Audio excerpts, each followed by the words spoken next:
Bonsoir, je suis ravi de vous retrouver pour ce nouveau numéro des Miracles et Profils qui s'intéresse à la délivrance opérée par le Seigneur Jésus dans la vie d'un homme. Il a été délivré de la folie lors d'un jeûne complet de 21 jours, lors du dernier jeûne mondial de la communauté missionnaire chrétienne internationale, lancé par le pasteur Théodore Ndossé, leader de la communauté.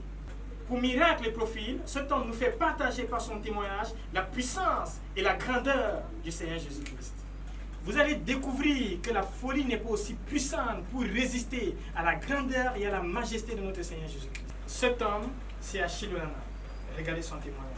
Je suis le frère Achille Onana. Je suis né le 15 septembre 1972, d'après mon acte de naissance.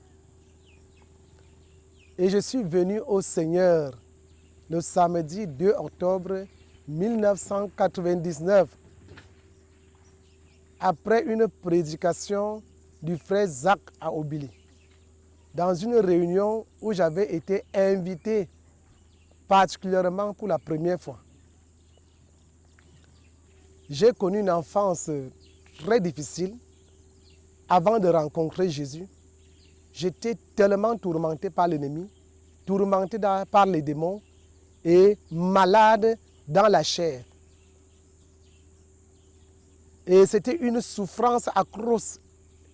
Je n'avais pas de paix, je n'avais pas de repos dans mon corps, dans mon âme, dans mon esprit.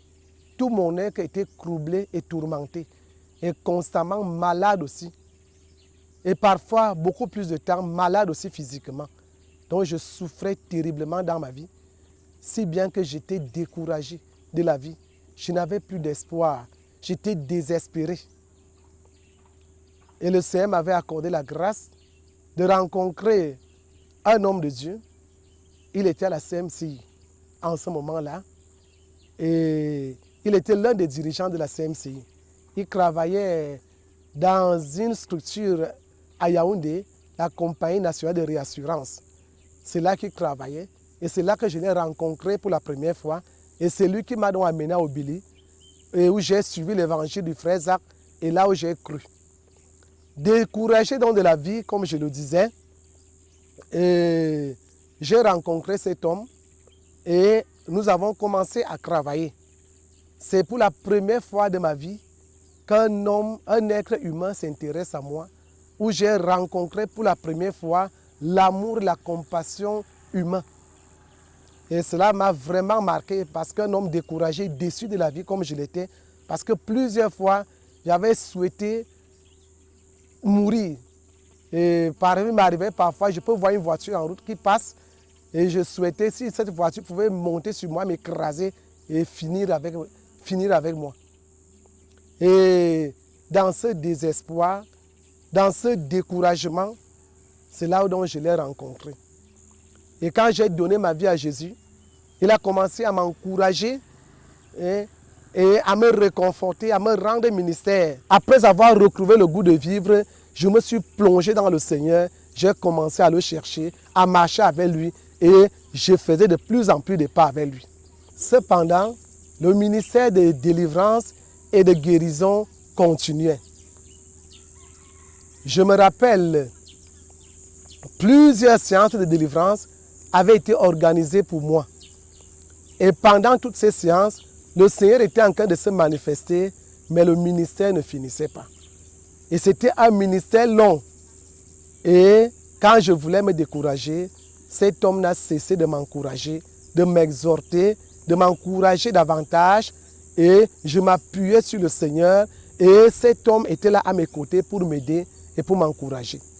Ça m'a donné le goût de continuer. Je priais, je lisais la Bible. Et le Seigneur, dans son amour, avec les enseignements, les frères Zach, les prières, les prédications, le Seigneur davantage me fortifiait dans mon homme intérieur. Dans le passé, j'étais déformé à tel enseigne que je n'ai pas connu cette vie. Draguer une femme, je ne connaissais pas comment draguer une femme. Et je ne pouvais même pas m'aventurer parce que mon physique ne me permettait même pas d'aborder une femme. Donc c'est un domaine où je ne m'y connais, je ne me suis vraiment pas lancé. Et je ne pouvais même pas non plus m'engager dans ce domaine. Et beaucoup qui me voyaient savait que je ne pouvais pas me marier. Vint donc le moment, en 2003, le Seigneur, vraiment dans son amour et dans sa miséricorde, a triomphé également et m'a donné une épouse dans le Seigneur.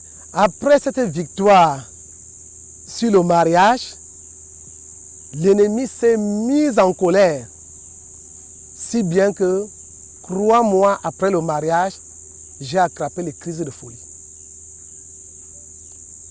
C'était une situation difficile à gérer. Et le problème était spirituel. En cette année où j'ai eu des crises, on a prié pour moi, par la grâce du Seigneur, je suis revenu. Mais l'année qui suivait, j'ai rechuté, j'ai encore eu la crise. Presque à la même période, vers la fin de l'année, par rapport à la date où je suis né. L'année qui suivait encore, c'est-à-dire de façon récurrente, c'était en 2003, 2004 j'avais rechuté, 2005 j'avais rechuté, presque à la même période. Et quand ces crises arrivaient, j'étais vraiment malheureux et découragé, je ne savais plus quoi faire. J'étais en train de prêcher l'évangile. Pendant que je prêchais l'évangile, j'étais affecté au sud, je travaillais avec le Seigneur là-bas, je gagnais des âmes au Seigneur, j'implantais des églises. Mais quand le surménage, quand cette crise de folie me prenait encore, c'était difficile encore de pouvoir même rassembler les gens que j'avais gagnés au Seigneur.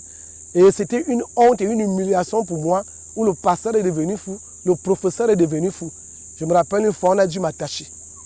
C'était vraiment humiliant. Et j'ai subi ces humiliations dans ma vie. J'ai fait 9 rechutes de crise. Hein? J'ai fait 9 rechutes de crise. C'était vraiment humiliant.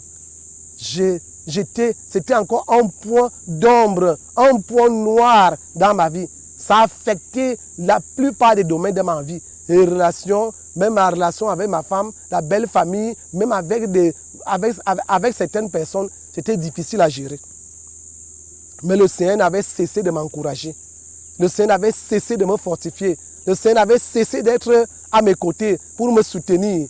Je me rappelle, après la première crise, j'ai eu un bain du Saint-Esprit pendant 40 jours. J'ai été dans le bain du Saint-Esprit pendant 40 jours. Et pendant ce moment, le Seigneur avait promis qu'il allait me délivrer. Il ne l'avait pas fait séance tenante, mais il avait promis qu'il allait me délivrer. Et je me suis appuyé sur cette promesse du Seigneur et sur cette parole du Seigneur. Et j'ai tenu ferme. Malgré les rechutes, je savais que le Seigneur avait promis me délivrer.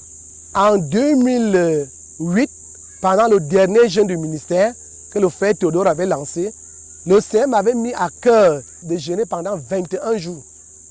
C'était ma première fois. Mon plus long jeûne jusque-là était 5 jours. Mais l'année passée, le Seigneur m'avait demandé de jeûner 21 jours. J'ai obéi au Seigneur et le Seigneur a été avec moi pendant ce jeûne. Et je venais ici à la croisade, à Koumé. J'étais davantage édifié, encouragé jusqu'au 21e jour du jeûne que le Seigneur m'avait soutenu. Et au 20e jour du jeûne, c'est là où le miracle s'est produit. J'étais ici à Koumé, j'étais avec mon épouse et notre premier fils dans une chambre VIP où papa Nico nous avait logés. Pendant que j'étais là, le Seigneur est descendu. Et le Seigneur m'a imposé les mains. Et le Seigneur m'a délivré. Et il m'a guéri miraculeusement. Et cela répondait donc à la promesse qu'il m'avait faite en 2003. Il avait accompli cette promesse 15 ans après. C'est ainsi donc que j'ai retrouvé ma délivrance et ma guérison totale. Que la gloire revienne au Seigneur Jésus. Gloire à Dieu. Plusieurs personnes sont liées par la folie. C'est ce que nous constatons. Mais Jésus, notre Seigneur, est puissant pour apporter la liberté et la délivrance. C'est sur cette note que nous terminons ce numéro des Miracles et Profils. Merci de nous avoir suivis. Que Dieu vous bénisse.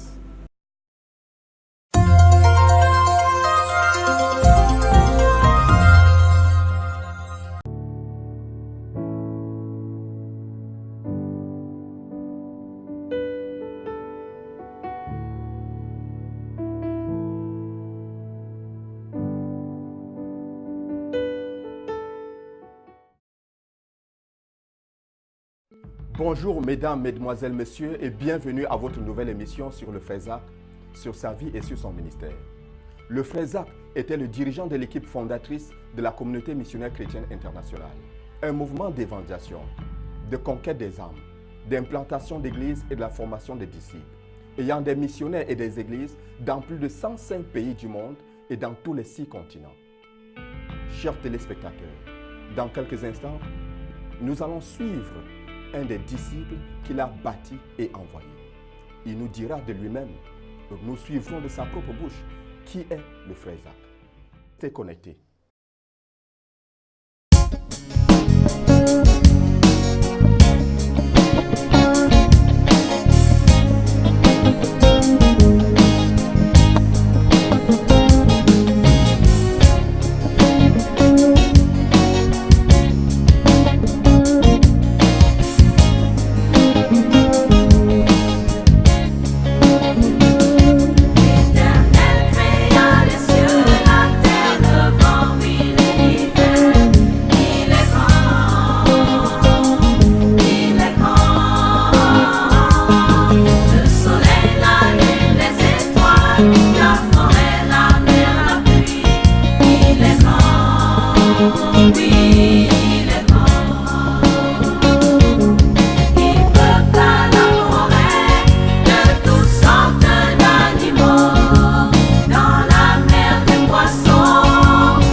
Bonjour, je suis le frère Fidèle Le Bon Bakam.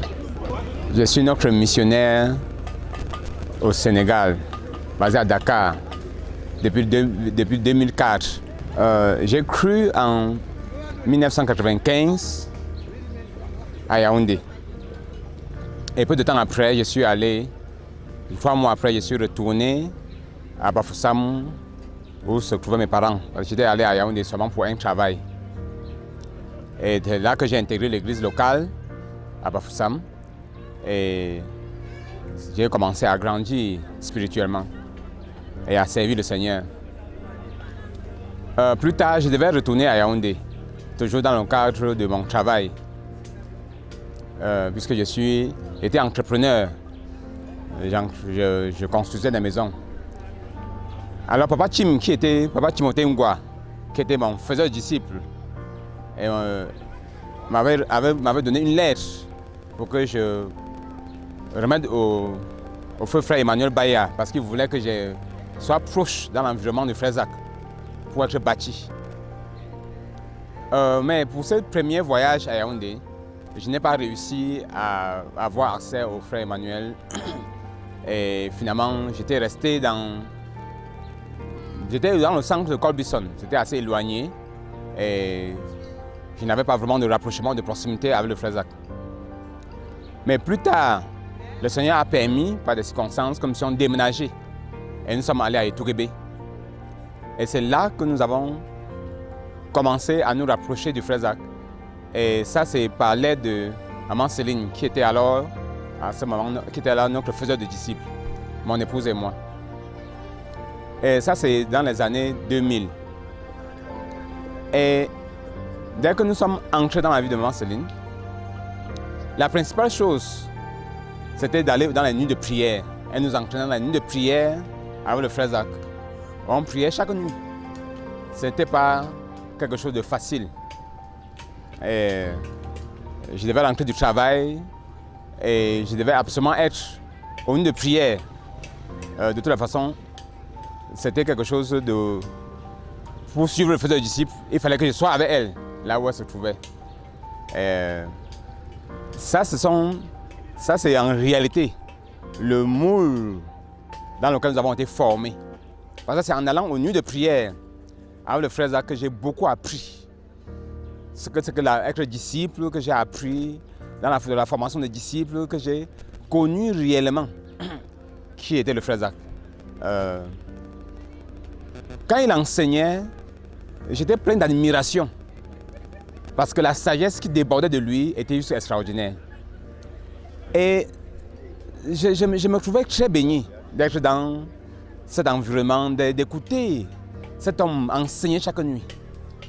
Il y avait une gloire, il y avait quelque chose de très puissant. Il y avait quelque chose de tellement glorieux. Dans ces paroles, il y avait la sagesse de la vie. Je me rendais compte que être sur ces enseignements, j'apprenais beaucoup.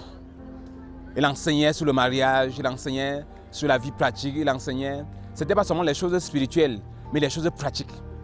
Je pense que le fait d'être à différentes nuits de prière a beaucoup façonné notre mariage. On a beaucoup appris. Et bon, il enseignait beaucoup sur la mission, il enseignait beaucoup sur le leadership, il enseignait sur beaucoup de domaines. Il enseignait beaucoup sur les finances. En réalité, je ne me sentais pas comme quelqu'un qui peut aller comme missionnaire, puisque quand je voyais mes performances, je ne me trouvais pas comme un missionnaire. Bien que de temps en temps, il y a une étincelle de la pensée missionnaire qui pouvait jaillir. Mais bon, je me trouvais que je suis tellement indigne et non qualifié parce que les missionnaires à l'époque, c'était des grands calibres, des hommes lourds, des hommes de poids. Mais je savais que cette étincelle jaillissait de temps en temps dans mon esprit, mais je repoussais ça parce que vraiment, je n'en étais pas digne. Alors, nuit après nuit, on était façonné, on était bâti, on était enseigné. Et c'était vraiment un grand plaisir. Bon, ma femme a été d'un grand soutien là-dessus parce qu'elle aime la prière, elle était passionnée pour la prière. Donc, il n'était même pas question qu'elle manque une de prière, même pas un seul instant. Donc, évidemment, ça m'a donné un grand avantage pour qu'on puisse aller, même quand j'étais fatigué, même quand j'étais épuisé. Et la discipline de maman Céline à ce niveau a été très formidable parce que si tu ne viens pas, même si c'est 2 heures du matin, le téléphone sonne, il faut que tu atterrisses à la prière, sinon... Donc, du coup, on s'était discipliné. Mais c'était glorieux, c'était merveilleux. Une chose m'a marqué, particulièrement, là, une des choses qui m'a beaucoup marqué dans la vie du frère Zach, dans notre contact, dans notre relation avec lui, c'est que, puisque je suis dans la construction,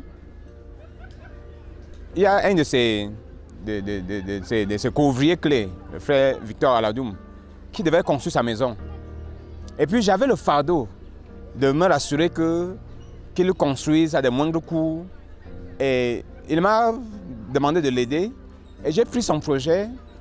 J'ai étudié un système de fondation qui permettait d'avoir un coût assez moindre. Parce que son terrain était en pente. J'ai décidé de prendre un système de fondation où j'adapte la fondation sur la pente. et ça faisait moins de profondeur et ça me donnait un coût plus relativement vraiment bas concernant la fondation et évidemment les autres aspects de l'ouvrage. Donc quand il a remis ça au frère Zach, quand le frère Zach a vu le coût que j'avais obtenu pour la fondation, il était si émerveillé et si étonné. Il m'a appelé, il m'a demandé mais est-ce que c'est vraiment possible de le faire? J'ai dit que oui, c'était possible. Et c'était à la fin d'une nuit de prière. Comme d'habitude, on le suivait, on marchait derrière lui et on était au niveau de son garage, au garage de sa maison. Et quand il a vu, il était tellement émerveillé, tellement béni. Dans son cœur, il se disait, ah, un frère qui est soucieux d'amener les frères à se construire à moindre coût. Et spontanément, il a tenu la main de mon épouse, il a prié. Il nous a bénis, nous a bénis, nous a bénis, nous a bénis. Je me souviens que depuis ce moment-là, ma vie professionnelle a juste passé à un autre niveau. Je m'appelle que juste après ça, je n'ai gagné que des mettons en hauteur, c'est que les duplex, les étages, les duplex en étage, les duplex les étages. Et le seul chantier de villa que j'ai gagné, c'était une réfection qui appartenait à un colonel qui payait très bien dans le standard des grandes entreprises. Et c'est la seule villa sur laquelle j'ai construit et travaillé après que le frère a prié pour moi. C'était une bénédiction extraordinaire. Et je m'appelle que j'étais en train de foncer à des standards relationnels très avancés. Parce que les gens parlaient de moi maintenant, de bouche à oreille. Je n'allais pas vers les gens pour avoir des marchés. On parlait de moi et les gens m'appelaient. On parlait de moi et les gens m'appelaient. Et puis j'obtenais des marchés. Et un jour, pendant un siège de 72 heures, la présence de Dieu était si intense. Et le frère enseignait sur ceux qui ont écouté Dieu et n'ont pas obéi. Le danger d'avoir écouté l'appel de Dieu dans sa vie et n'a pas obéi, il montrait les dangers de cela. Et l'enseignement était si intense. Alors je me suis retrouvé en train de me lever pour me repentir d'avoir renoncé à l'appel missionnaire. Mais dans ma tête, je me disais, ah, cette petite étincelle qui vient et que je repousse, ça doit être certainement un appel. Donc je me suis levé et je me suis repenti d'avoir rejeté l'appel missionnaire. Et je me suis assis, j'ai prié comme tout le monde priait aussi. Mais je ne savais pas que ça avait vraiment des répercussions au ciel. Parce que quelques semaines après, toujours dans une des nuits de prière, le frère Zach est descendu de son bureau. Et la première chose qu'il a fait, il m'appelait Bulda. Il m'a juste appelé, il a dit ce Dieu, Bulda, do you want to go to the mission field? Est-ce que tu veux aller au champ de mission? J'étais ébahi, j'étais embrouillé, je ne savais même pas. J'ai seulement, dans le zèle, je me suis seulement levé avec précipitation et dit, yes, Daddy. Mais ce jour-là, quand j'ai prié pour me repentir d'avoir renoncé à l'appel missionnaire, il somnolait un peu comme il somnole souvent quand les gens prient, quand les gens prient. Il n'avait pas écouté cette prière. Et c'est là que Maman Esther lève le doigt pour dire que non, pendant le siège de 72 heures, il s'est repenti d'avoir renoncé à l'appel missionnaire. C'est là que le frère Zach s'est dit, ah bon? Et là, le frère Zach parlait comme quelqu'un, c'est que le Seigneur, non, le frère Zach dit que le Seigneur lui a dit que devons aller au champ de mission. Et puis j'étais émerveillé de savoir que Dieu nous connaît et qu'il peut donner les ordres à notre sujet. Je dis, ah, le frère Zach dit que le Seigneur lui a dit qu'il nous envoie au champ et qu'il nous envoie très rapidement. Très rapidement. Qu'on ne doit pas aller à l'école missionnaire. Qu'on doit aller très rapidement, le plus tôt possible. Et on était perdus même. Parce qu'on se dit que ça c'est, quelle est cette affaire qui est encore tombée sur nous comme ça? Des gens tellement incapables, on était perdus. On ne savait pas, c'est compté, mais de l'autre côté, ça a créé beaucoup d'admiration. Je m'appelle Onté avec certains candidats missionnaires pour l'Inde. À la fin, ils nous ont dit, ah, mais vous êtes bien, Dieu vous connaît, il donne les instructions avant que le sujet devant Dieu. Donc nous, on était encouragés de savoir que le Seigneur nous connaissait et que c'est le Seigneur qui nous envoyait en mission. Pas parce que nous étions tellement capables, pas parce que nous étions doués, mais Dieu, c'était juste la grâce et la faveur de Dieu. Dieu a juste décidé que je vous envoie. Et ça, c'est un des moments où le frère a été pour moi comme vraiment un prophète. C'est quelqu'un qui pouvait voir clair, écouter de Dieu et donner ce sens de direction que ma vie a eu jusqu'à aujourd'hui. C'était quelque chose, c'était pas mes ambitions, je n'avais aucune ambition même. Je savais que j'étais un serviteur, je servais. J'étais derrière moi, Céline, et je la servais. Si elle avait besoin, je suis là. Et progressivement, j'avais commencé à... Quand il y avait une opportunité de servir le frère Zach, je le servais, elle m'amenait pour rendre un service de frère Zach. Et puis moi, j'étais à l'aise là-dedans. C'est que le frère Zach était pour moi donc ce prophète. C'est que celui qui a donné un sens de direction clair. Je n'ai jamais eu une ambition d'aller comme missionnaire. S'il fallait que ça vienne de moi. Parce que, évidemment, je me trouvais totalement comme incapable. Donc, non seulement il y a cet aspect professionnel qui l'a révolutionné totalement. Je dis bien totalement dans ma vie. C'est que juste une prière et ma vie professionnelle est passée à un autre niveau. Totalement à un autre niveau. Et il y a cet alignement de ma vie pour saisir les plans de Dieu sur ma vie. Donc, à partir de ce moment, dès que c'est cette nuit-là, il a directement regardé sur la carte et il a commencé à pointer sur la carte là où nous devons aller. C'est d'abord le Niger et finalement, c'était le Sénégal. Et quand nous sommes allés au Sénégal, nous sommes finalement entrés au Sénégal en novembre 2004. Et nous avons commencé l'œuvre, nous avons commencé à prier, à évangéliser. Quand il est venu nous rendre visite au Sénégal, je crois que ça devait être en 2007, le message, la direction qu'il nous a donnée, c'est à partir de sa visite au Sénégal que j'ai compris un peu. Je ne peux pas dire que j'avais vraiment compris. C'est au fil des temps, au fur et à mesure, avec les années, que je reconsidérais ce que le frère avait dit. Et je me suis rendu compte que j'étais appelé à fonctionner vraiment juste comme un fils. Je m'appelle bien le mot qu'il a répété, que nous devons être les perroquets. Que je le sais, c'était le perroquet de Dieu. Donc, il était en train de nous donner ainsi le modèle, la maquette, comment nous devons fonctionner, mais on ne comprenait même pas. Donc, plus tard, je me suis dit, je n'ai pas de message. Je n'ai qu'un seul message, le message du frère Zach. Donc, j'ai commencé à comprendre que je dois lire les livres, je dois enseigner ce qui est dans les livres. Je dois répéter ce qui est dans les livres, juste comme un perroquet. Mais évidemment, avec la vie et la relation et tout ça. Mais j'ai compris que mon message à prêcher, c'était le message du frère Zach dans les livres. Et c'est ce que j'ai été à faire. Et ce qui fait qu'aujourd'hui, si je ne suis pas en train d'enseigner dans un livre du frère Zach, je suis en train d'enseigner un des messages du frère Tudor. C'est la relation, c'est la visite, cette visite du frère Zach. Encore pour nous donner un sens de direction. Mais on ne comprenait même pas à l'époque que c'était un sens de direction. Mais c'est ainsi que non seulement ma vie professionnelle a été alignée par son influence, ma descente destinée, l'appel de Dieu sur ma vie, c'est lui qui m'a permis de saisir l'appel de Dieu sur ma vie. Et la direction pour servir sur le champ de mission, c'est encore lui qui a permis qu'on puisse saisir.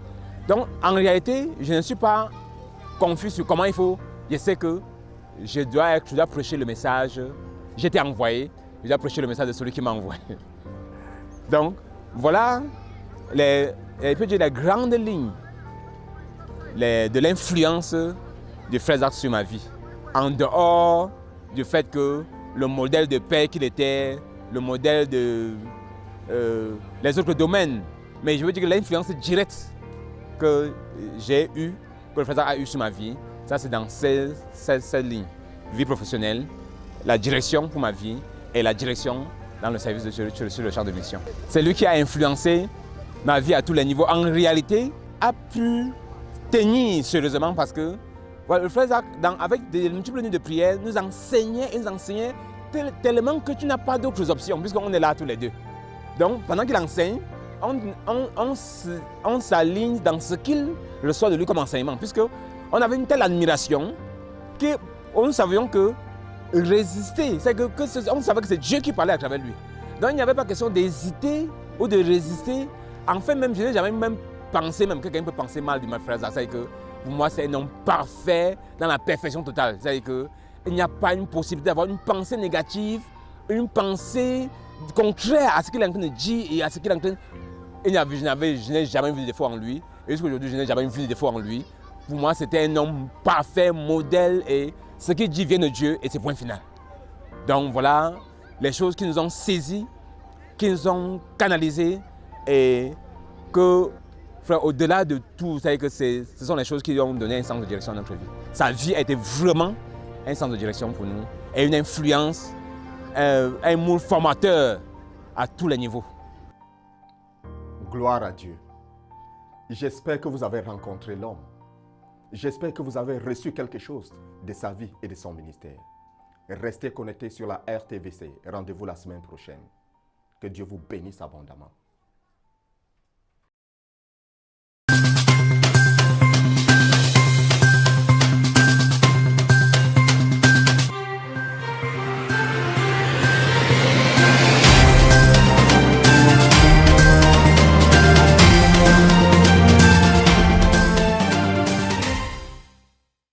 Bienvenue si vous nous rejoignez ce soir pour votre journal sur la RTVC. Entre autres titres, cette semaine, le siège de 30 heures qui s'est tenu à Yaoundé le jeudi 12 septembre dernier sous la direction du pasteur Théodore Andossé, leader de la CMCI. Ensuite, la relance massive des travaux sur le site du hall de 25 000 places de la Convention grâce à la participation des saints de l'Église du quartier général. À l'international, CMCI Côte d'Ivoire, le pasteur Boniface Meigné tient sa première réunion de travail avec ses disciples agneaux le 8 septembre 2019. Enfin, CMCI Portugal et Belgique, le pasteur Philippe Dassi, notre missionnaire en Grande-Bretagne, bénit des mariages du 6 au 8 juillet 2019. Voilà pour les titres, tout de suite le développement.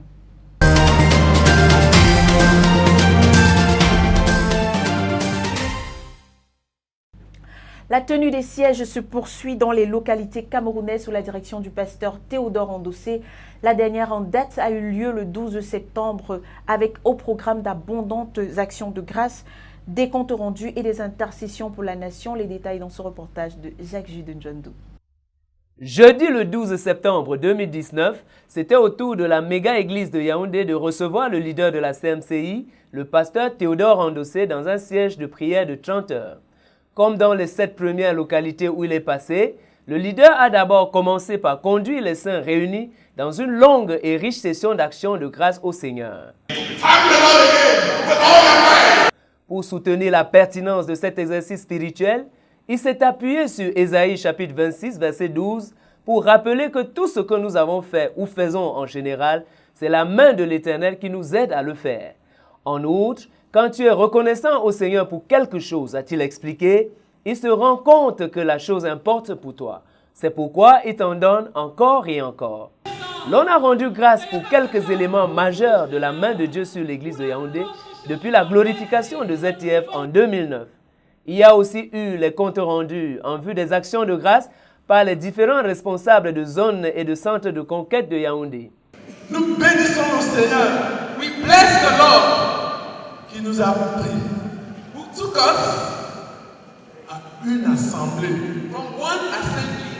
Nous nous réunissons dans la maison du frère Jacques à Obili. We used to meet at Brother Jacques' home at Obili. Et aujourd'hui, today, nous sommes 366 assemblées dans la ville de Yaoundé. 366 assemblies in the city of Yaoundé. Alléluia! Amen! Il en ressort que nos effectifs à Yaoundé sont à ce jour portés à plus de 31 000 membres dans 366 églises de maison dans 22 centres. La deuxième partie de ce siège était essentiellement l'intercession. Tout a commencé par un temps intense d'intercession pour le Cameroun, d'après le message d'espoir que le Seigneur a donné aux leaders après le discours du chef de l'État le 10 septembre dernier. Pendant la prière, comme toujours, il y a eu des révélations très profondes, en l'occurrence, quelques lumières sur l'art spirituel d'écouter Dieu.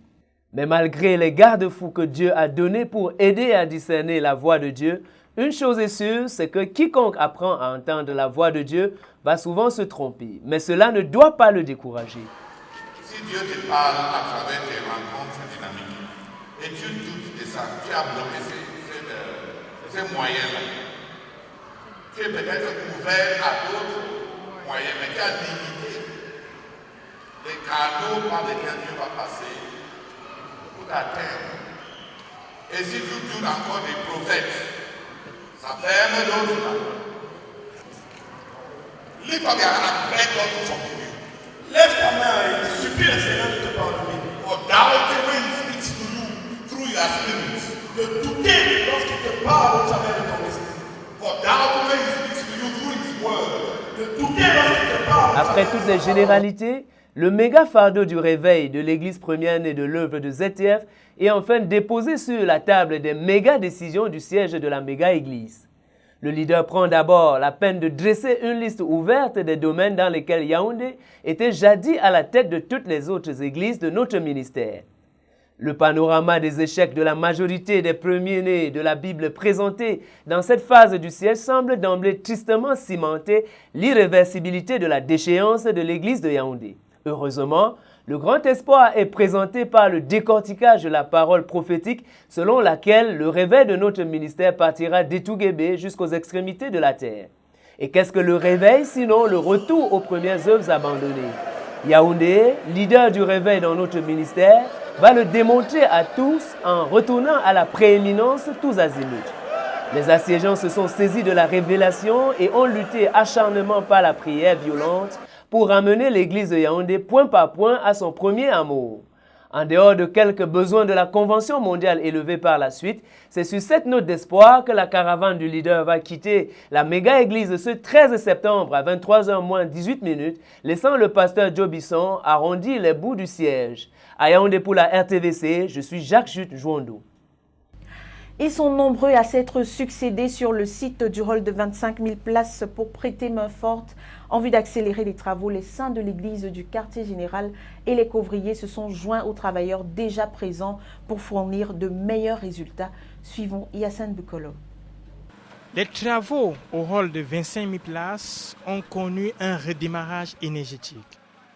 Depuis pratiquement une semaine et demie au quartier général de la communauté missionnaire chrétienne internationale, la finition de ce rôle, qui avait un certain point apparaissait comme un défi effrayant, paraît de nos jours réalisable.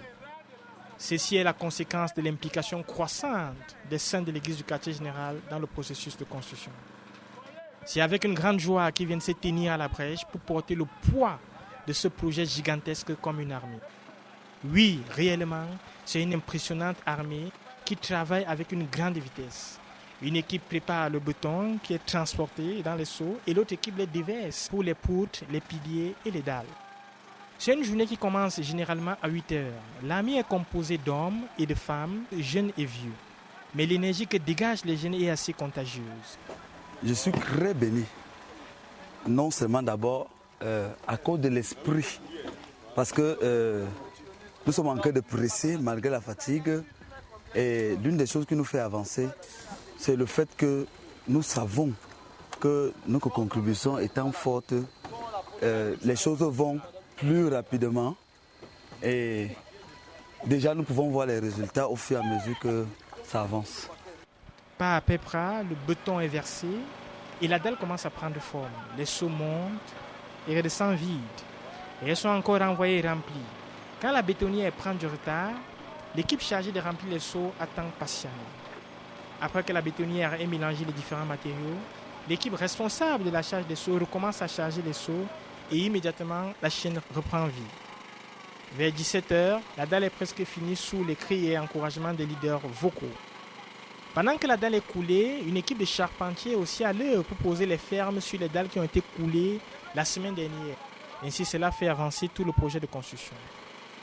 En dépit que 80 personnes en moyenne sont impliquées dans cette nouvelle dynamique de l'église du quartier général, le progrès a été véritablement considérable. Parce qu'initialement, il y a eu une baisse drastique dans les travaux du hall de 25 000 places ces dernières semaines à cause de certaines raisons. Cependant, il y a un regain d'enthousiasme qui est né avec ses frères pour impulser le rythme et la croissance et l'accélération du travail au hall de 25 000 places. Il est 17h30. Les braves frères de l'église du quartier général ont coulé la dalle et sont allés couler 2 autres poteaux avant la fin de la journée.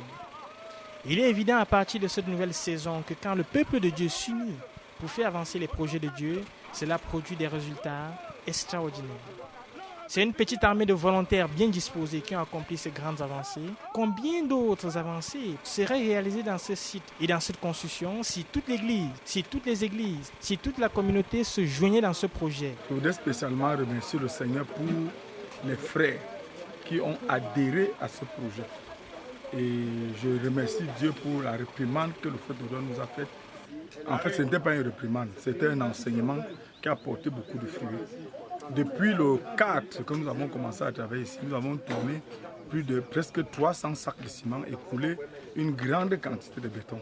Et le travail a vraiment beaucoup avancé. Donc les frères sont enthousiastes pour amener, pour apporter l'apport humain, leur contribution humaine à notre projet. Donc le programme, c'est que nous nous arrêtons le jeudi. Vendredi, samedi, dimanche, nous prêchons l'évangile. Lundi, nous prions et nous suivons les jeunes convertis. Et on reprend le travail mardi.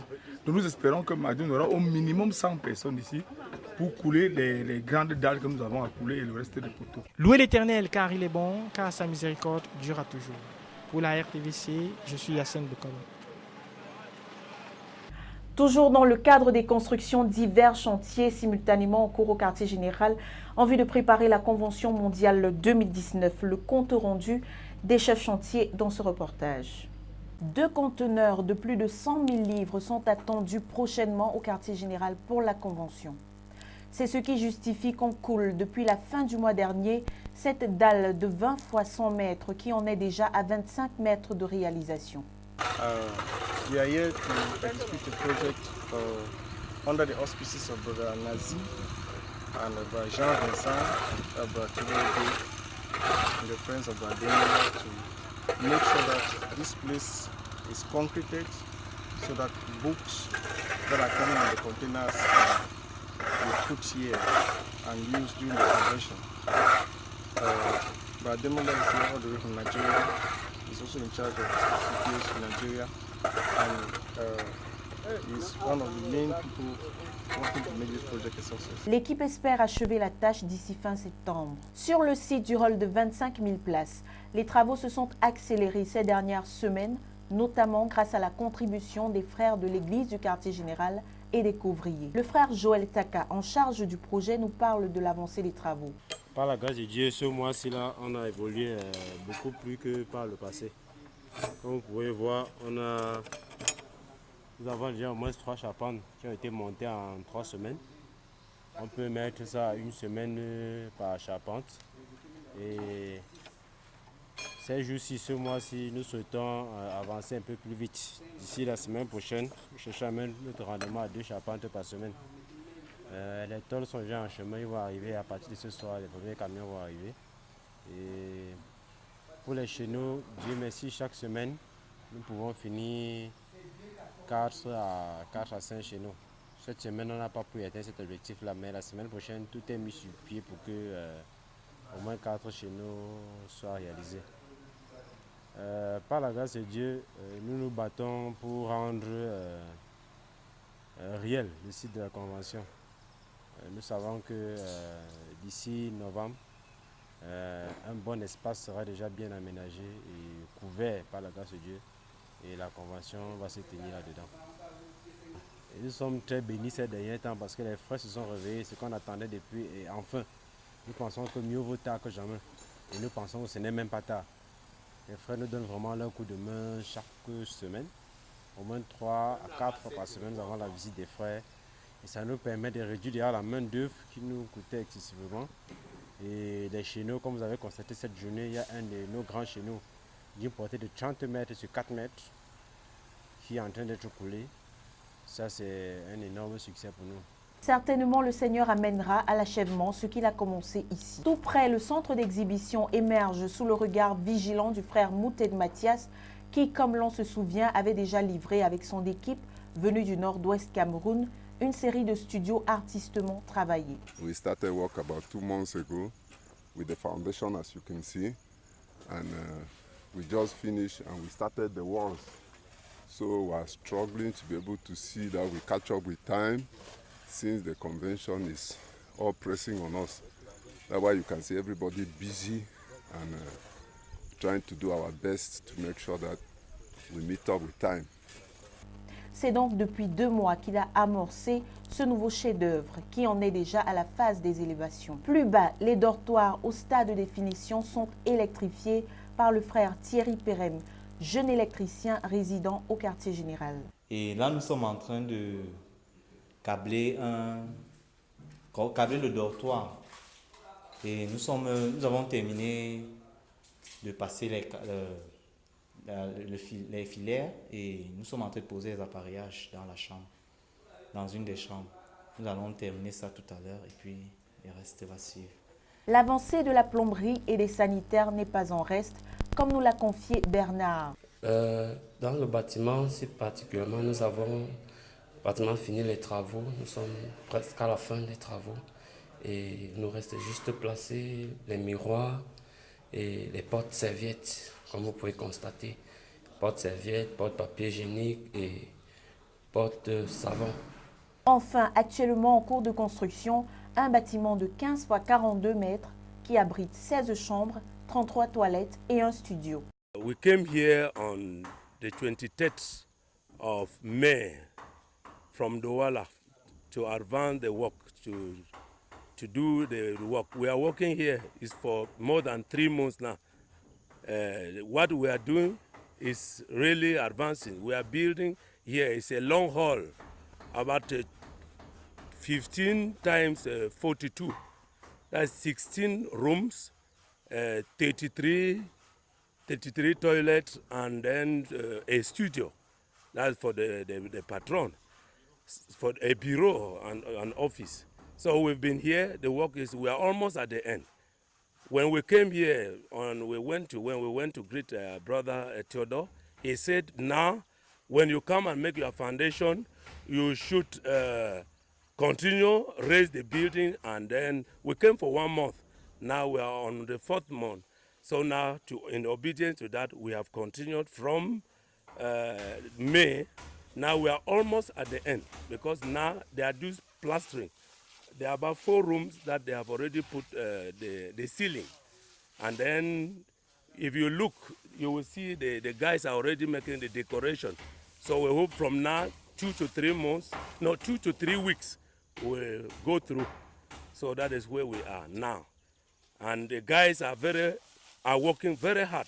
Sometimes we leave from here 8 o'clock. There's a time that we leave from here 10 o'clock in the night. So, but our goal is that the work should go through and should go through so fast, so that we meet the time, so that we meet with the convention. So very soon we are going to finish from here. So after this, we'll go to the Sol. And we have some brethren who came from Southwest to support us. So they are really working very hard. You can hear the hammers inside. They are the one making the ceilings. They are good in ceiling. So this is where I can say we are now.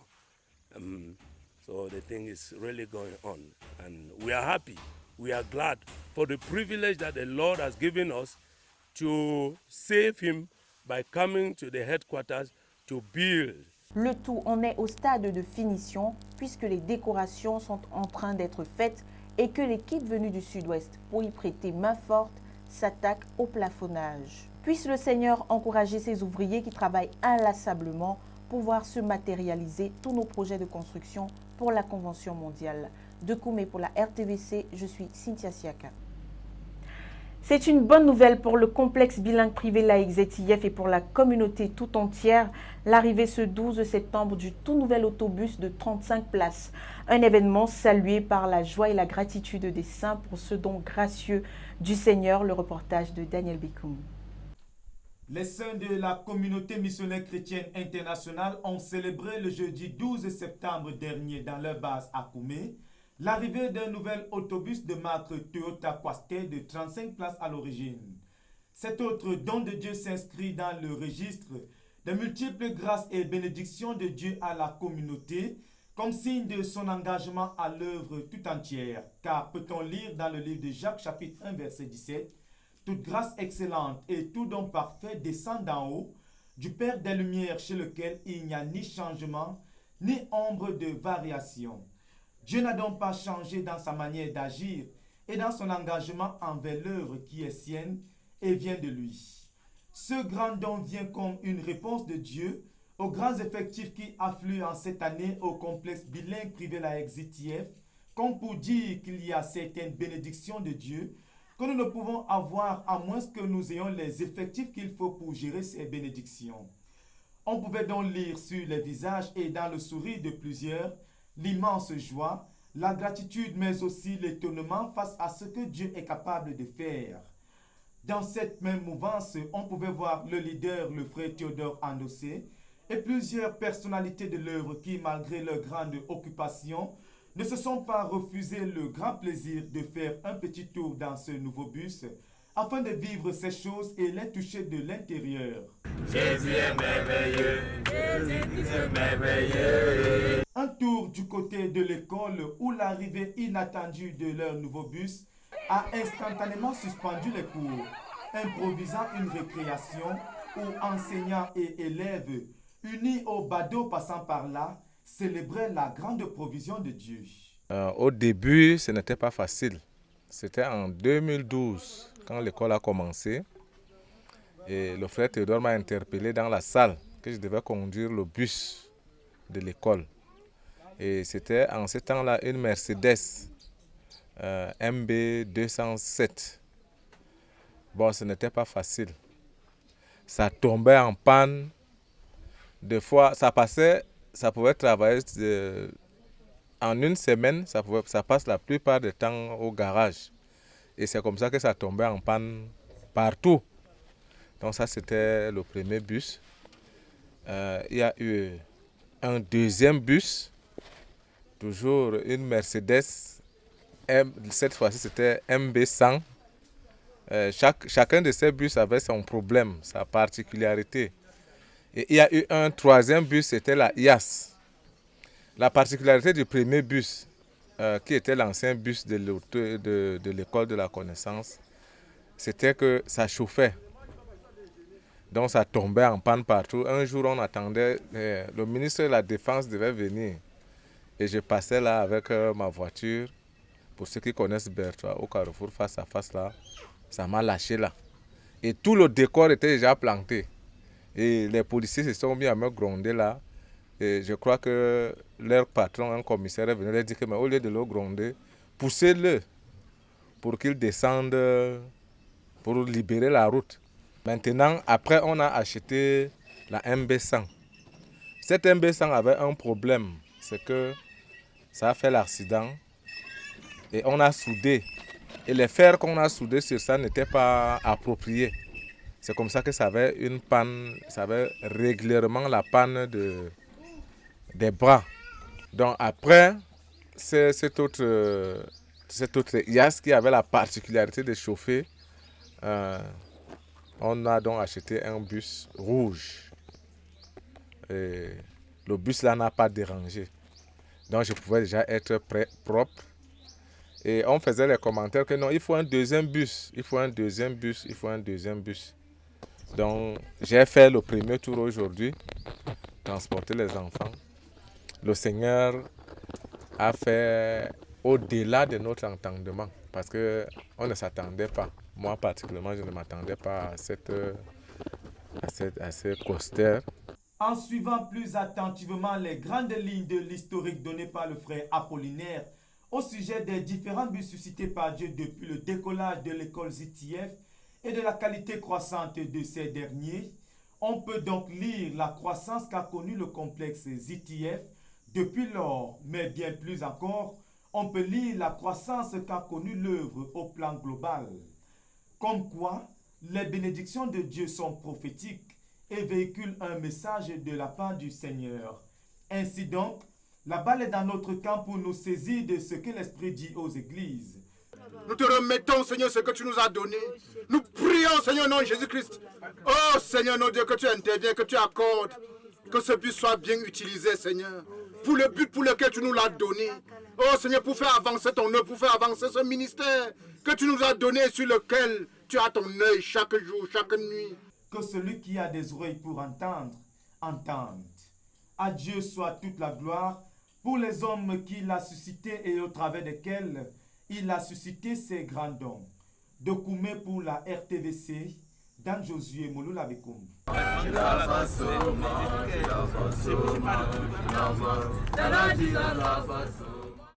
C'est dans la salle dite des agneaux que le pasteur Boniface Meigné, notre missionnaire en Côte d'Ivoire, a convoqué sa première réunion pour les disciples agneaux avec pour objectif de les bâtir et de les préparer pour la relève à venir. Pascal Béouri. Donner à ses disciples qui sont encore des agneaux et des adolescents le secret pouvant leur permettre de réussir dans la vie chrétienne et par ricochet dans la vie académique et les préparer à être des ministres compétents de l'évangile pouvant assurer efficacement la relève de l'œuvre pour les années à venir. Tels sont les objectifs poursuivis par le pasteur Boniface Meignier au cours de sa première réunion de travail avec ses disciples agneaux qui s'est tenue ce dimanche 8 septembre 2019 au siège de la CMCI à Abidjan, précisément à la salle des agneaux. Accompagnés par leurs parents, une vingtaine d'enfants et d'adolescents, disciples du pasteur Meignier, ont pris part à cette réunion riche en instructions pour le succès dans la vie chrétienne en tant qu'agneaux et élèves. Au cours de cette rencontre, le pasteur a commencé par révéler aux enfants le danger que constitue la télévision dans leur marche en tant qu'enfants de Dieu et élèves. Si vous voulez réussir, si vous voulez lire la Bible, vous voulez prier, et si vous voulez aller à l'école et être premier, il faut abandonner la télévision. Vos parents vont choisir des émissions qui sont intéressantes et ils vont programmer. Les enfants qui sont à la télé échouent toujours. Les études ont démontré ça parce qu'ils n'ont pas le temps pour étudier. Ils n'ont pas le temps pour lire la Bible. Ils sont attachés aux images. Les films.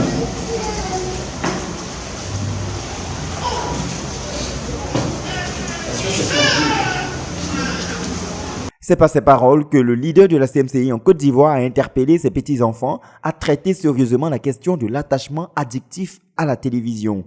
Dans le même élan, à partir du passage de Psaume, le chapitre 1, il a conseillé chacun des enfants présents à ne pas marcher selon le conseil des méchants, à ne pas s'arrêter sur la voie des pécheurs et à ne pas s'asseoir en compagnie des moqueurs. Dans ce sens, le pasteur Boniface les a demandé de s'éloigner de tous leurs mauvais amis. Beaucoup de frères ont rétrogradé parce qu'ils ont eu de mauvais amis. Réunion participative, les enfants ont eu à partager leur expérience pour illustrer les dires du pasteur. Ils ont répondu au Seigneur par la prière pour s'engager à obéir au conseil reçu, bien avant que le pasteur ne les bénisse. Bénis-les, Seigneur, avec l'intelligence pour lire la parole tous les jours, pour méditer, avec l'intelligence pour s'éloigner de toute personne qui donne des mauvais conseils. Bénis-les, Seigneur. Remplis-les de cet esprit. Au nom de Jésus-Christ. Amen. Yacine Bekolo rapporte des événements heureux en Belgique et au Portugal, notamment les mariages de nos frères Adjimé, Tom et Blondel, ainsi que Pierre et Aguiar qui ont convolé en juste noces les 6 et 8 septembre 2019. Du 7 au 8 juillet 2019, le pasteur Philippe Dassy, notre missionnaire en Grande-Bretagne, a rendu ministère en 2 nations, au Portugal et en Belgique, et afin d'y célébrer des mariages. À Bruxelles, en Belgique, a eu lieu le mariage du fils du frère Adjimé Moses, Tom Adjimé et Dissé Blondel Andjimougan. Le mariage civil a eu lieu le 6 septembre 2019 à l'ambassade du Cameroun en Belgique. La bénédiction a eu lieu à la nuit des prières du 6 septembre. Le 7 septembre a eu lieu la cérémonie solennelle et une deuxième bénédiction a eu lieu, cette fois-ci pas seulement avec le frère Philippe, mais aussi avec les pasteurs représentés tels que Tchéou et Ndokmo de l'Allemagne, Kenyé, Baudelaire, Bras, Mekong et évidemment Magloire. Au Portugal, la sœur Patricia Aguiar a fait son entrée à l'église pour le début de la cérémonie nuptiale de leur mariage avec Pierre. Ils ont en effet passé 20 ans de concubinage avec 3 enfants. Mais ayant cru à la communauté missionnaire chrétienne internationale de Lisbonne au Portugal depuis le 2 janvier 2019, ils ont décidé d'obéir à la parole de Dieu et le 31 août 2019, et par la grâce de Dieu, avec l'aide du pasteur Philippe, qui est allé pour bénir ce jeune couple. Ce sont ainsi les premiers mariages de la CMCI Portugal. Ce mariage ouvre la voie pour la stabilité de cette jeune église qui est en train de décoller. Louez l'Éternel car il est bon, car sa miséricorde durera toujours. Pour la RTVC, Je suis Yassine Bokolo. Voilà, nous sommes parvenus au terme de ce journal. Merci de nous avoir suivis. Restez scotchés sur la radio-télévision Voix de la Croix. Rendez-vous la semaine prochaine. Soyez bénis.